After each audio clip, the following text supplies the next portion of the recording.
Olá pessoal, hoje nós vamos ter aula de teoria. Então, nós vamos falar sobre a história da educação de surdos no mundo, tá? Por que é importante que nós aprendamos sobre a educação de surdos no mundo? Porque quando você está estudando uma língua, você precisa entender o contexto em que aquela língua foi criada, você tem que entender o contexto que as pessoas que utilizam aquela língua foram criados, pelo que eles passaram, porque uma língua, ela é uma das características de ser uma língua, é justamente que ela está viva, e ela só está viva quando ela continua, quando ela tem um cotidiano, quando ela tem um dia a dia, quando as pessoas que utilizam ela têm uma história para contar, tá? Gente, lembrando que eu estou fazendo um resumo, tá, da história da educação de surdos. A história da educação de surdos, a gente aprende bem mais em pós-graduação, em curso de letras libras, tá? Então aqui é só um resumo para vocês, ok? Então, na antiguidade, somente no Egito, os surdos eram tratados como seres divinos. Os egípcios acreditavam que eles tinham contato direto com os deuses. Por esse motivo, inclusive, eles nem iam à escola, e reza a lenda, dizem por aí, que... Por que eu estou dizendo dizem por aí? Porque sempre que eu falar isso para vocês, reza a lenda, é porque há controvérsias com relação aos estudos, tá? Então, reza a lenda que os egípcios utilizavam os hieróglifos para se comunicarem com os surdos através da escrita, que a escrita dos hieróglifos era um meio de comunicação para os surdos. Os egípcios acreditavam que os surdos eles não ouviam ou não falavam porque eles estavam com uma ligação direta entre os deuses, tá? Eles só conseguiam ouvir as vozes dos deuses. Já no resto do mundo, até o século XV, os surdos foram tratados como seres inferiores, como seres primitivos, como seres incompetentes, imperfeitos. Inclusive, isso se deve muito à religião, tá? Inclusive, se deve muito à Igreja Católica. A observação, não estou aqui para falar mal da igreja de ninguém, tá? Não estou aqui para falar mal da religião de ninguém. Estou apenas contando fatos históricos. Tá? E como tem uma frase escrita na Bíblia que os filhos pagam pelo pecado dos pais, pelos pecados dos pais, essa frase foi, com certeza, ao meu ver, foi de uma forma meio estranha, foi traduzida de uma forma meio errônea. Mas, enfim, é o que as pessoas pensavam, que quando as crianças nasciam com algum tipo de defeito, a culpa era dos pais, elas estavam pagando pelo pecado dos pais. Tá? Esse era um entendimento da época. Então, naquela época, as crianças que nasciam com algum tipo de deficiência física visível, elas eram automaticamente sacrificadas. Ao nascer, elas eram sacrificadas para que elas não servissem de vergonha para seus pais. Obviamente, um surdo não nasce, a não ser que ele nasça sem a orelha ou sem as orelhas, ele não é identificado ao nascer. Hoje, a gente precisa do segundo, terceiro dia para identificar se a criança é surda. Imagina naquela época que não existia, né? O teste da orelhinha. As crianças surdas, elas só eram diagnosticadas, só se descobria que elas eram surdas com 2, 3 anos de idade, quando a fala não vinha, né? Então, elas eram abandonadas, simplesmente excluídas da sociedade. Não sei se vocês já viram aqueles filmes, sabe? Aqueles filmes dessa época que coloca filme de Jesus, filme dos romanos, as coisas. Sempre tem um mendigo por aí. E geralmente aqueles mendigos, eles não falavam, eles só gritavam. Exatamente era a representação dos surdos, os que eram abandonados na rua e que ficavam mendigando, tá? Porque eram tirados todos os direitos dele como cidadão. Se ele tivesse direito à herança, ele não tinha mais, porque ele era só jogado na rua. Eles não podiam ser educados, eles não podiam frequentar a escola. Um pouco disso nós devemos a Aristóteles, que dizia que as pessoas que nasciam surdas, por não possuírem uma linguagem, elas não eram capazes de raciocinar. Isso queria dizer que o pensamento estava concebido de acordo com a palavra. Ele achava que as pessoas pensavam palavras. E se você fizer um testezinho rápido aí, se eu te perguntar o que é que você comeu da última vez que você comeu, digamos que você tenha lanchado, você não vai me dizer que você não vai pensar na palavra sanduíche. Você vai pensar no sanduíche. Ou seja, nós pensamos imagens, nós não pensamos palavras. Já o Sócrates, ele já dizia que era aceitável sim que os surdos comunicassem com as mãos, utilizando o corpo e as mãos, os gestos, no caso, para se comunicar. No século XII, os surdos ainda não eram considerados humanos, eles ainda não tinham direito à herança, eles não frequentavam nenhum meio social, eles eram proibidos de se casar. Agora, por que essa história de serem proibidos de se casar? Vejam bem, na Idade Média, durante o feudalismo, eu não sei se vocês lembram dessa aula de história que vocês tiveram lá no ensino médio, provavelmente, sobre o feudalismo. Os senhores feudais, eles eram donos de uma quantidade muito grande de terras. Então, o que eles faziam? Eles contratavam pessoas, eles chamavam pessoas para morar nessas terras para que elas pudessem cultivar as terras. Esse cultivo das terras, eles pegavam o cultivo, né, e davam grande parte do que eles conseguiam naquele cultivo para o senhor feudal, que era o dono da terra. Lembrando que as terras não pertenciam ao senhor feudal, as terras pertenciam a Deus. De acordo com a Igreja Católica, que era o que ela pregava, tudo no mundo pertence a Deus, nós estamos apenas tomando por empréstimo. Quando nós morrermos, caso nós deixemos algum tipo de herdeiro, ok, passa para ele. Se não deixarmos herdeiros, essas coisas voltarão para Deus, na pessoa da Igreja Católica. Então, os senhores feudais, com todas essas terras, o que eles queriam? Mais terras. Como é que eles fariam isso? No caso, se o senhor feudal tinha uma filha e ele precisava casar essa filha com o filho de outro senhor feudal ou de outro senhor feudal, podia casar a filha com outro senhor feudal, para que aquela família se unisse e unisse assim também as terras. Só que aí o que acontecia é que as pessoas que estavam próximas eram parentes, ou seja, era um primo, era um tio da menina. Então, por esse motivo, as meninas se casavam com primos ou tios, ou seja, dentro da família. O que acontece que nos ensina que nós não podemos ou não devemos casar com parentes não é o fato de, você casa com seu primo, sua criança vai nascer com deficiência física. Não é isso. A questão é a seguinte, a questão é que se existe uma doença hereditária na sua família, se você casa com um primo seu, essa doença provavelmente vai aumentar a probabilidade que essa doença apareça no seu filho. Porque você casou com seu primo, porque ele tem o mesmo sangue, a mesma genética que a sua. Não só porque ele é seu primo, certo? Se a nossa família não tem nenhum tipo de doença genética, não tem problema algum, tá? Isso eu estou falando cientificamente, tá? Não estou falando religiosamente. Então, era exatamente isso que estava acontecendo muito na Idade Média. Tinha muita surdez genética, surdez hereditária. E como as pessoas casavam entre parentes, estavam nascendo muitos filhos, senhores feudais, que eram surdos.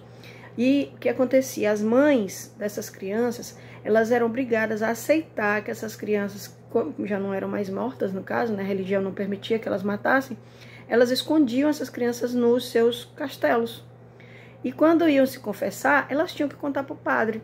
Então o que elas faziam? Não iam mais confessar. As pessoas pararam de se confessar e a Igreja Católica começou a prestar atenção nisso. Por que essas mulheres não vêm mais se confessar? O que está acontecendo? E foi atrás da investigação para saber o que estava acontecendo com as mães. Geralmente elas diziam que a criança tinha morrido. Lembrando que a criança que ia ser a herdeira seria o primeiro homem, o primogênito masculino, tá? Então, não é simplesmente o primogênito, tinha que ser o primogênito homem. E se esse primogênito homem nascesse surdo, com certeza ele ia ser dado como morto, ok?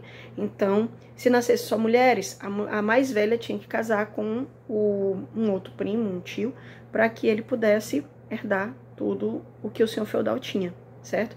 Mas aí o senhor feudal tinha um menino. O que acontecia? Ele era surdo. Não, vamos fingir que ele morreu e a gente vai... vamos tentar de novo. Vamos ter outros filhos. Então, eles iam tendo outros filhos. Só que aquele menino que era o primogênito, ele ia ser escondido. E isso a mãe não podia contar para ninguém, certo? Essa criança escondida não podia ser contada para ninguém. Aí o que acontecia? Os padres começaram a ir atrás. Por que a mãe não está vindo mais confessar? O que está acontecendo? Então, surgiu Santo Agostinho. Obviamente, antes dele ser santo, né? Ele começou a defender o fato de que os surdos poderiam sim salvar a sua alma com a extrema-unção. Vejam bem, nós temos 7 sacramentos na Igreja Católica, tá? E a última é a extrema-unção, que é a que você faz, que é a confissão dos seus pecados antes de você morrer, tá? Então, como é que o surdo ia confessar seus pecados se ele não sabia se comunicar? O Santo Agostinho aceitava a utilização de gestos para que ele pudesse salvar. Dessa forma que foi liberado que as crianças não precisavam mais ser escondidas, certo? Se o Santo Agostinho já estava aceitando que as crianças eram pessoas, que os surdos eram pessoas, então não tinha problema nenhum. Santo Agostinho estava aceitando as suas confissões. John Beverley, no ano de 700 depois de Cristo, mais ou menos por aí, ele foi o primeiro educador de surdos, tá? Por que ele ganhou esse título de educador de surdos? Porque ele foi o primeiro professor que conseguiu fazer um surdo falar. Isso era muito importante naquela época. Por quê? Porque os surdos, eles não... Bom, se não for fonoaudiólogo, o surdo não vai conseguir falar, né? É o fono que ensina o surdo a falar. Nós só aprendemos a falar porque nós ouvimos. Nós ouvintes só sabemos falar porque nós ouvimos. Que nós repetimos o que os pais falam pra gente. É tanto que nós temos todos os vícios de linguagem que nossos pais têm. Nossos pais ou a pessoa que nos criou, certo? Nós temos, e é muito, muito, muito difícil de tirar isso da gente. Por quê? Porque nós fomos educados, nós aprendemos a falar dessa forma, ok? Então, o John Beverly foi o que ensinou um surdo a falar, a primeira pessoa que ensinou o surdo a falar. Ele tinha uma técnica e ele ganhava fortunas, ele ganhou fortunas naquela época, porque todas as crianças que eram primogênitos, eles queriam que fosse ensinado, que eles fossem ensinados a falar, para que não perdessem o direito à primogenitura, não perdessem o direito à herança, certo? Então, dessa forma, John Beverly ficou muito rico, até porque ele não contava para ninguém qual era o seu segredo, ele só foi contar quando ele já estava muito velho. Pedro Ponce de León, ele foi um monge beneditino que desenvolveu um alfabeto que auxiliava na soletração das palavras, tá? Ele publicou o primeiro dicionário de sinais, criou o Instituto Nacional de Surdos Mudos em Paris, ainda eram chamados de surdos mudos. Ele morreu em 1789, depois de ter fundado mais de 20 escolas para surdos na Europa. Junto com Pedro Ponce de León, nós temos o Abade Lepê, tá? O Abade Lepê também fundou a primeira escola e ele publicou também os primeiros dicionários de sinais, criou um método de ensino com a gramática de língua de sinais metódicos. O que são os sinais metódicos? Sinais metódicos são aqueles que utilizam a configuração de mão da primeira letra da palavra para sinalizar a tal palavra, tá? São sinais metódicos. Exemplo, sinal metódico Deus, que é a letra D, né? Deus é um sinal metódico. Ele morreu em 1789, também depois de fundar mais de 20 escolas. Lembrando que não foi o Abade Lepê que inventou os sinais, nem o alfabeto manual, tá? Existiam os monges que utilizavam o voto do silêncio, ou seja, vamos lá, mais um parênteses aqui com relação à Igreja Católica. Existem vários monastérios. Os monastérios, cada um, ele tem uma maneira de se identificar com relação ao que eles querem pregar, tá? Por exemplo, tem o voto dos pés descalços, que as pessoas andam descalços. Tem o voto de pobreza, que as pessoas só têm duas roupas, duas batas, no caso, né? A que está usando e a que está para lavar, ou a que está sendo lavada, enfim. E tem o voto do silêncio. O voto do silêncio você não fala absolutamente nada dentro do monastério. Só que o ser humano precisa se comunicar. Então eles se comunicam através da escrita e através de gestos, tá? Foram esses gestos que foram utilizados pelos abades, pelo Abade Lepê e Pedro Ponce de León, para poder ensinar os surdos, ok? O alfabeto manual era utilizado por esses monges que precisavam fazer o voto do silêncio. Mas os surdos já se comunicavam por gestos, por mímicas. O problema é que era uma torre de Babel, né? Cada um fazia o seu próprio sinal, seus próprios meios, seus próprios gestos, digamos assim. Já na Idade Moderna, foi separada a surdez da mudez. Vejam bem, surdo não ouve, mudo não fala. Nem todo surdo é mudo, nem todo mudo é surdo, tá? O surdo, ele não consegue ouvir, o mudo não consegue falar. Não existe nada na fisiologia do surdo que dificulte a ele a função de falar, a não ser o fato que ele não ouve. Se você não ouve, você não fala. É como se eu pedisse para vocês falarem uma língua taitiana. Vocês já ouviram pelo menos uma língua taitiana? Não, então não tem como a gente falar, se a gente nunca ouviu, tá? Como é que muita gente aprende inglês? Assistindo filme. Tem muita gente que aprende inglês assistindo filme. Por quê? Fica ouvindo, ouvindo, ouvindo e vai captando. Da mesma maneira que nós aprendemos o português. Nós ouvintes aprendemos o português ouvindo, tá? Então, quando foi separada a surdez da mudez, surgiram as 3 abordagens de educação dos surdos: gestualismo, oralismo, comunicação total. O que seria o gestualismo? O uso dos sinais. Oralismo, ensino da fala. A comunicação total, qualquer meio de comunicação que você possa utilizar com o surdo, inclusive gestualismo e oralismo, vai ser utilizado como comunicação total. Você pode utilizar a escrita, os sinais, a oralização, leitura labial, o treino auditivo, enfim, qualquer coisa que você possa utilizar, qualquer meio de comunicação que você utilize com o surdo, de qualquer jeito, de qualquer maneira, é chamado de comunicação total, separado do gestualismo e do oralismo. Em 1872, ocorreu o primeiro Congresso Mundial de Professores Surdos. O que esse congresso resolveu? Foi escolhido o método oral como melhor método de ensino. E em 1880 foi abolida definitivamente a língua gestual do ensino para os surdos. Ah, detalhe. Em 1872 tinham poucos surdos. Em 1880 só tinha um e ele foi convidado a se retirar. Então, o que aconteceu? Foi decidido algo para os surdos sem a presença dos surdos. Obviamente, você não pode decidir pelo outro. Em nada na nossa vida a gente pode decidir o que é melhor para o outro, se o outro tem capacidade de escolher por si mesmo. E os surdos têm sim capacidade de escolher por eles mesmos. Eles não têm problema nenhum em resolver o que eles querem, certo? Mas eles foram convidados a se retirar. E aí o que aconteceu? Assim que eles se sentiram. Os resultados. Em 1879, as crianças poderiam conversar normalmente nas escolas, elas aprendiam língua de sinais nas escolas. Em 1880 foi abolido. As crianças elas apanhavam, elas eram amarradas, elas colocavam a mãozinha para trás, elas apanhavam para não utilizar os sinais, para não mexer com as mãozinhas. E foram obtidos pouquíssimos resultados quanto ao desenvolvimento da fala, do pensamento e da aprendizagem dos surdos. Tá?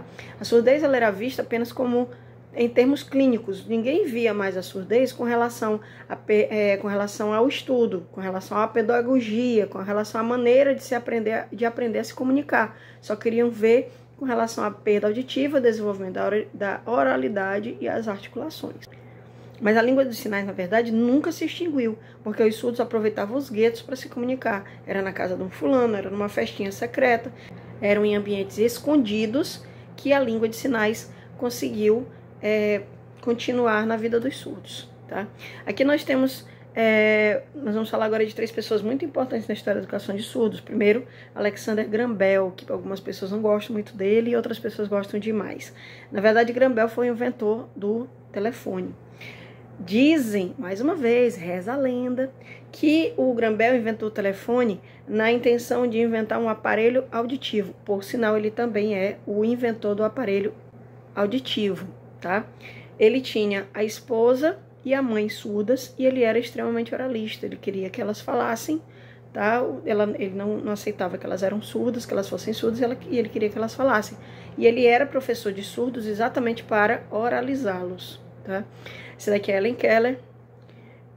Helen Keller foi a primeira surda cega a se formar numa faculdade, numa universidade, e ela deu muito trabalho para ser educada, porque até os 6 anos de idade ela perdeu a audição e a visão com 1 ano e 3 meses, mais ou menos, e ela, mais ou menos nessa época, e ela foi criada até os 6 anos como um bichinho solto dentro de casa. Todo mundo tinha peninha dela e não cuidava da educação dela. Já com 6 anos eles viram que estava começando a ficar perigoso, porque ela derrubava velas, ela deixava a irmãzinha dela cair, enfim, foram atrás de alguém que a ensinasse.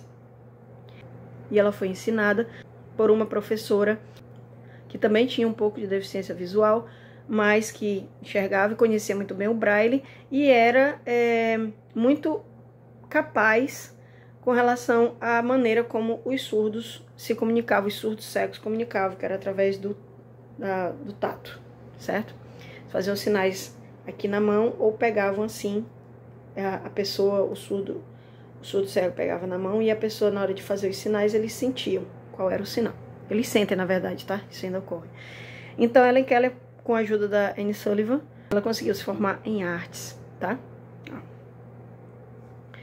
Essa agora é Dorothy Shufflet, que é uma educadora que tinha uma filha surda que não conseguiu se adaptar bem ao oralismo e nem ao gestualismo. Então, ela inventou a comunicação total. Então, eu indico para vocês um desenho chamado Heróis Clássicos, da Helen Keller, para vocês aprenderem mais um pouquinho sobre a história dela, tá? Então, até a próxima aula. Espero que tenham gostado.